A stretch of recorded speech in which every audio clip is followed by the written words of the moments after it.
आज करूंगा, कल करूंगा, ऐसे करते करते कई दिन, महीने और साल निकलते जा रहे हैं। फिर भी आप हाथ पे हाथ धरे बैठे हो। कुछ करना तो चाह रहे हो मगर हो नहीं पा रहा है। क्यों दोस्त, तेरी कहानी भी कुछ ऐसी है ना।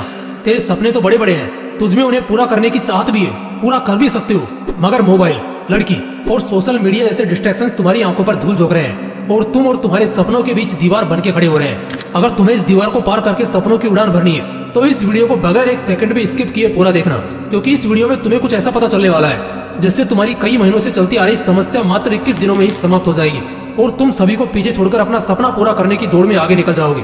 आप सोच रहे होंगे 21 दिन ही क्यों, 25 दिन भी तो ले सकते हो, 30 दिन ले लो या 20 दिन ले लो, राउंड फिगर में बात करो ना। दोस्तों ऐसा है कि 1950 के दशक में मैक्सवेल मॉल्ट्ज नाम का एक लेखक था जिसने अपनी किताब में 21 दिन की साइकोलॉजी एक्सप्लेन की थी।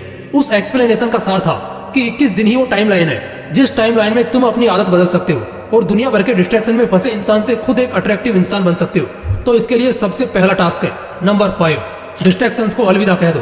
दोस्तों 21 दिन का यह टाइम पीरियड आपके लिए सिर्फ एक टास्क ही नहीं है, ये एक जंग है जिसे जीतने के लिए आपको सबसे पहला काम ये करना है कि सभी डिस्ट्रैक्शंस को टाटा गुड बाय कह देना है। मोबाइल का यूज बिल्कुल कम करना है। कम से मेरा मतलब है आप मोबाइल तभी यूज करोगे जब आपको उसकी सबसे ज्यादा जरूरत है, और उससे भी पहले आप एक काम करो, अपने मोबाइल से इंस्टाग्राम और फेसबुक जैसी सभी तरह की सोशल मीडिया एप्स को डिलीट कर दो, ताकि बांस भी नहीं रहेगा और डिस्ट्रैक्ट करने वाली बांसुरी भी नहीं बजेगी। दोस्तों ये सोशल मीडिया डिस्ट्रैक्शन ही है जिसने आपको सपनों की उड़ान भरने से रोक रखा है, आपको जकड़ रखा है। इस जकड़ से अगर बाहर निकलना है ना तो इस जकड़ को तोड़ना होगा। मानता हूँ कि ये आपके लिए आसान नहीं होगा, बार बार मोबाइल की ओर हाथ जाएगा, पर आपको आपके विल पावर के दम पर उसे जाने से रोकना है। बस 21 दिन उसे रोक के रखो और 21 दिन बाद रिजल्ट देखो।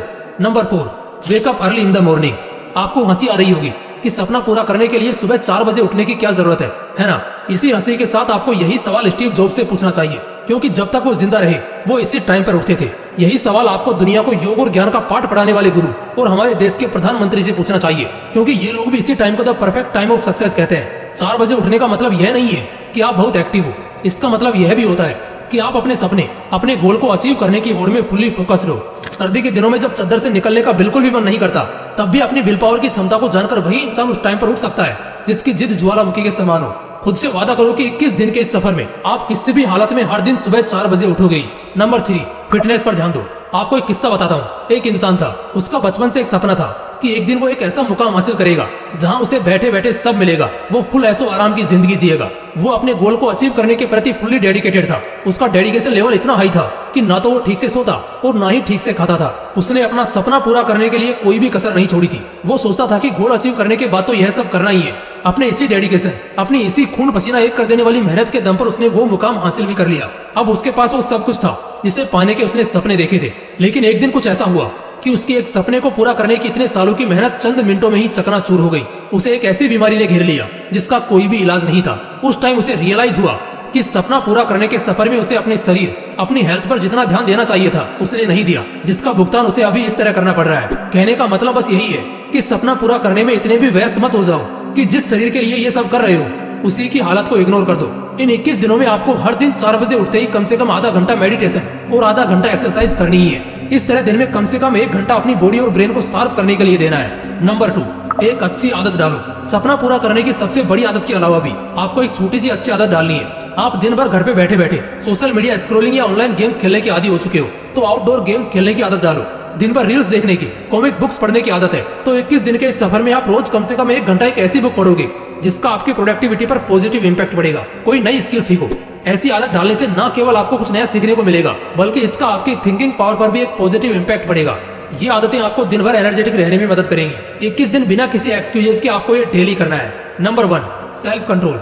अपने गोल को अचीव करने के लिए कितना ही प्रयास कर लो, साम दाम दंड भेद सभी का उपयोग कर लो, लेकिन जब तक आप अपने आप को कंट्रोल नहीं कर पाओगे तब तक आपके लिए कुछ भी अचीव करना ऑलमोस्ट इम्पॉसिबल है। एक तरफ आप कुछ प्रोडक्टिव करना चाह रहे हो और दूसरी ओर सोशल मीडिया स्क्रॉल करने पर आपका बिल्कुल भी कंट्रोल नहीं है, तो कैसे आप काम कर पाओगे और कैसे अपना गोल अचीव कर पाओगे? अपनी लगाम अपने हाथ में रखना सीखो। मोबाइल जैसे डिस्ट्रैक्शन के हाथ में अगर आपकी लगाम होगी तो वो आपको ऐसे दौड़ाएगा कि आप चाहकर भी कुछ नहीं कर पाओगे। इन 21 दिनों में उन सभी चीजों से दूरी बना लो जो आपका कंट्रोल अपने हाथों में लेने का प्रयास करती हैं। देखो 21 दिन में आदत डालने की साइकोलॉजी को दुनिया के ज्यादातर साइकोलॉजिस्ट इनकार करते हैं। इसे प्रूव करने के लिए उन लोगों ने कई स्टडीज भी कंडक्ट की जिनका रिजल्ट आश्चर्यजनक था। स्टडीज में पाया गया कि एक आदत डालने या बिगाड़ने के लिए कम से कम 60 दिन लगते हैं। लेकिन आप ये सब सुनकर डिमोटिवेट मत हो जाना। दोस्तों आप अगर चाहो तो अपनी आदत 21 दिन में क्या 10 दिन के अंदर बदल सकते हो। जरूरत है तो बस अपनी विल पावर बढ़ाने की, और ये तभी हो पाएगा जब आपका सपना बड़ा होगा और उस सपने को पूरा करने की चाहत भी। दोस्तों अगर वीडियो अच्छा लगा तो इसे लाइक करना और अपने दोस्तों के साथ जरूर शेयर करना। बाकी अगर आपने अभी तक इस चैनल को सब्सक्राइब नहीं किया है तो इसे अभी सब्सक्राइब करके बेल आइकन जरूर दबा लेना, ताकि ऐसे ही पावरफुल मोटिवेशनल वीडियोस आपको मिलते रहें। बाकी मिलते हैं अगली वीडियो में। जय हिंद, जय श्री कृष्ण।